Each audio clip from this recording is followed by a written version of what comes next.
Rodriguez. And I'm Marin Flores. And you are listening to Sink or Swim. So grab your life preservers, folks, and jump on in. Let me talk about, during the week, while I am at work, I spend about 8 hours a day just walking around, doing mindless activity, pulling boxes off lanes and dropping them on pallets. That's pretty much the beginning and ending of what I have to do while I'm at work. So that affords me a lot of opportunity to listen to podcasts and talk shows, which is pretty cool because a lot of the jobs I've done, like stocking shelves. Does it make your work go by that faster when you listen to the podcast? Oh, absolutely. Absolutely it does. And it keeps my mind off of other things that would be driving me out of my mind. You know, like my love life. And, the voices in your head. And, right. And all the pain and misery I went through as a kid. You know, how fat I am. But to your credit, you've actually lost 10 pounds riding your bike, right? Maybe more or less, you lost 10 pounds? I have about 10 pounds. That's good. So that's like a good thing. That's a good thing. Yeah. I feel a little good about myself. I'm still not... I have to buy sweat shorts and stuff, you know, like that wardrobe you kind of shift into without letting anybody know and trying to be slick about it. So I've been wearing I don't know what they call them, you know, the shorts you wear in high school, sports or shorts. Gym. Yeah, I've been wearing those. Yeah, shit. the scar goes just below that line. Yeah. So I have to put, you know, and I can't wear them too tight, you know. Yeah. I've yet to put on a pair of fucking jeans. This fucking 24-inch scar, you know, pretty much going from his backbone to his belly button. It's a giant thing, man. It literally looks like, speaking of swimming with sharks, it looks like a great white took a big chunk out of him. It makes for a good story. And thusly, he started a podcast on the life raft. After fending off the shark, he sat down and started the podcast recording and told about it. The hard part was holding the mic just right. And keeping your wife there so you could switch the kidney out real quick. That's funny. Anyhow, so I'm listening to podcasts at work, and it really helps the time. And I'm a social guy, and a lot of the conversation going on at work and subject matter is pretty much centered around like sports and stuff. And because mostly in my department, it's pretty much just guys. We literally have one female, you know, working on the lanes with us, and one who's pretty much like the clerk, the assistant to the manager, who does a lot of computer work and research and stuff on the computer. And she's actually on the floor though, doing her thing. The one girl that works in our department, she's doing exactly what we do. Oh wow! And she keeps up. She's an adorable thing too. I bet. Short, tall. She's a little shorter than me. Yeah. Yeah. She got the arms for it. No, she's a beautiful, thin girl, man. Really? Yeah. And you've yet to hit on her. That's kind of awkward. I guess you pick your time and place, right? I really don't want to reveal, you know, the thoughts going inside my brain when it comes to her, because she's a sweetheart, and she might be listening to the show. Well, she might, and other people that work with us just might. So let's go ahead and switch gears here. All right. Anyhow, I'm listening to Marc Maron, WTF podcast, and he just hit 300. Wow. Earlier this week. And it was big. But he does more than one a week, though, right? He does 2 a week. Yeah. And he has one of the most, probably out of the top 3. My ranking is Adam Carolla, Marc Maron, and Greg Fitzsimmons. He really rose up to the top. And for me, maybe I haven't heard enough of Adam Carolla, but for me, I like Marc Maron more. He has more of my humor, my dementia. Right.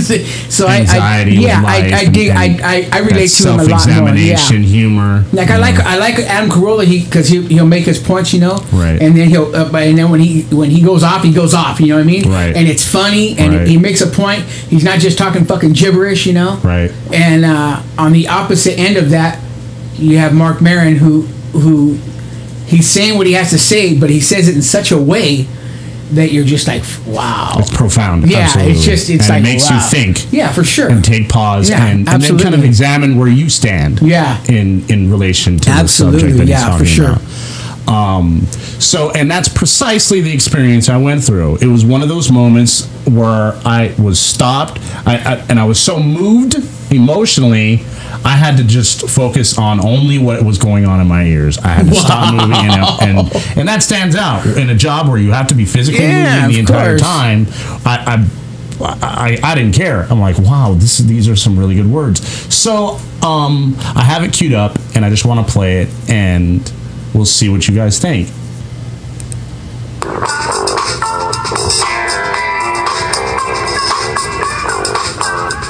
So I did the first podcast. This guy Linus's first podcast. I think it's called the Stand Up Underground Podcast. And the board op who was there, who was a Polish immigrant to England, he was just basically on the board recording this stuff. And I get an email from him. This is this guy Marcin. He says, "Hi, Mark. I met you a few days ago in the studio in London. When I was recording your interview with Linus, I found it very interesting and also refreshing. Some of your ideas were really appealing to me, and on a number of occasions I felt like I heard my own thoughts put on a piece of paper by means of your articulatory system. Anyway, I came up with this tune, just for the sake of it or anything else, a quick mishmash of a few fragments taken from the interview embedded in some random harmonies. I'm not tooting my own horn here, but it was sort of interesting. I don't know where a song like this is played or where this is used, but perhaps the most existentially challenging dance club, maybe let's just call it the sad dance. That's what I'll call it. But he called it I Just Want to Feel Better. I think our brains do a certain thing, and then either you choose to express that, what's going on in your brain, or you choose to say, I'm not going to let that bother me, despite the fact that it's bothering you. And that struggle seems a little boring.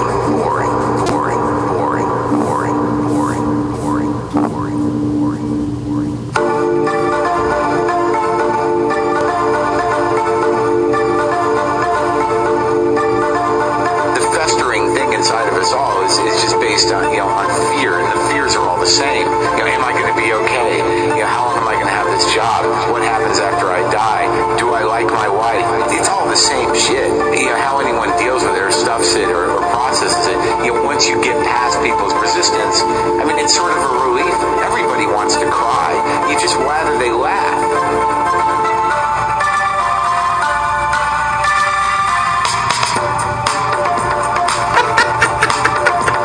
I love the beat. People put most of their energy in trying to get by, in trying to, act as if they have their shit together, in trying to keep a job they don't like, in trying to behave properly with their partners, with their family, with their employees. So that means that most of human energy goes into pretending to be something you're not, and to fight the dialogue that's going on in your head. I need some growth to happen. Yeah, I need that dark thing to be over. I need that dark thing to be over. That's heavy, man. And the music just throws it off. Just enough. What's usually inside of most people is like, I want to get the fuck out of here. I can't do this. I'm scared. Who the fuck is this guy? But instead you're like, hi, how's it going?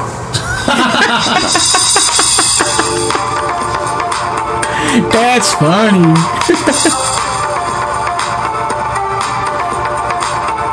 I don't have anything specific. Let's just all hope everything goes well. I just want to feel better.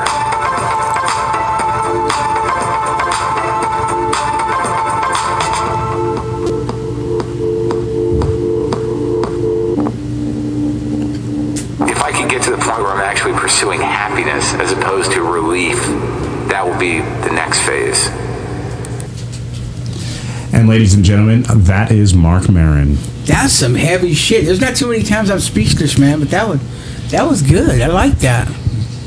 That's his kind of humor. Who the fuck is this guy? A lot of self-examination, a lot of stating how do I feel, and how do I mash it up into like a few words that expresses paragraphs of thought and emotion. Well, even I think you said it best. You said when you went to go see him over there at the city, the improv, or no, the Ice House in Pasadena. And you said he was up on stage, and he's like, he's famous.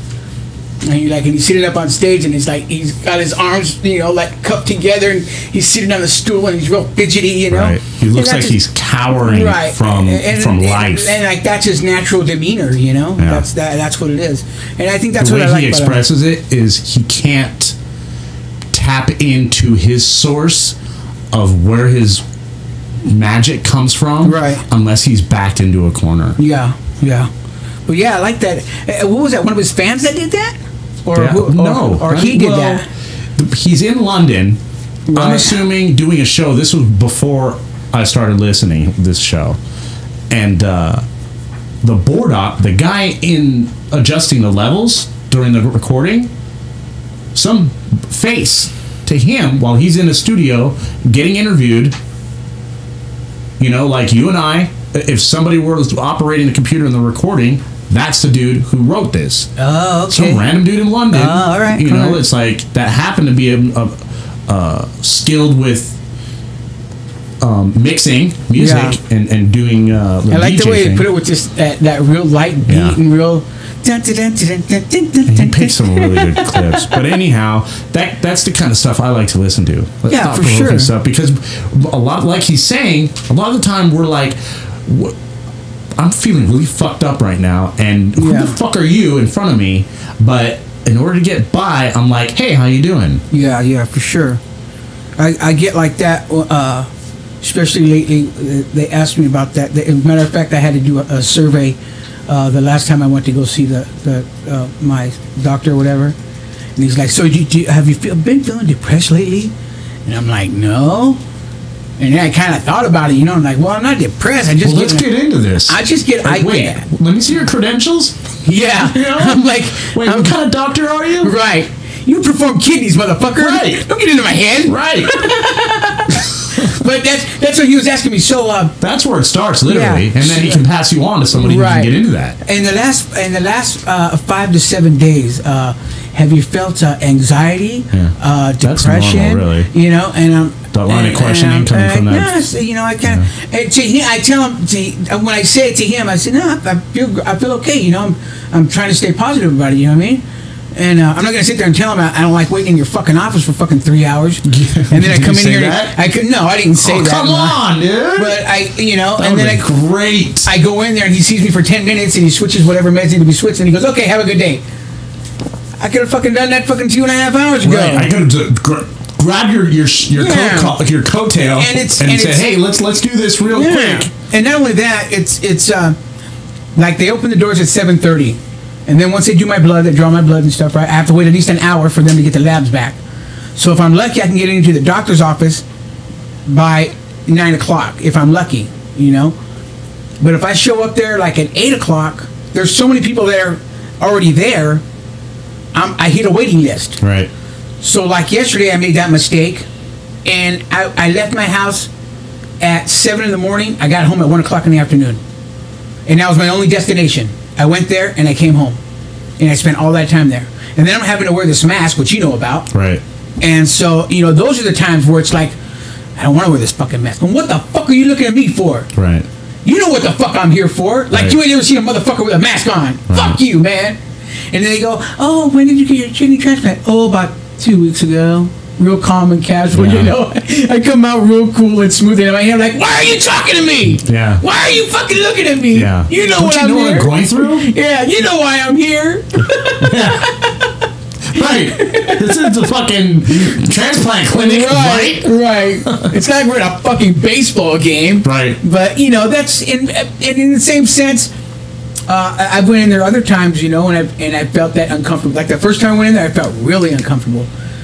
And then one of the guys, he looks over and he has a mask on too. And he looks over at me and he says, you never get used to it. Because he saw me fidgeting. Yeah. I was like, fuck. And I'm like, I'm literally hyperventilating. In my head, I'm like, take it off. Just take it off. And he looks over at me and he goes, you never get used to it. And I go, excuse me? He goes, you never get used to the mask. Never. And I go, well, how long do we have to wear it? He goes, until they tell you not to. Wow. And I'm like, okay. So that kind of, but it's just like anything else, you know what I mean? You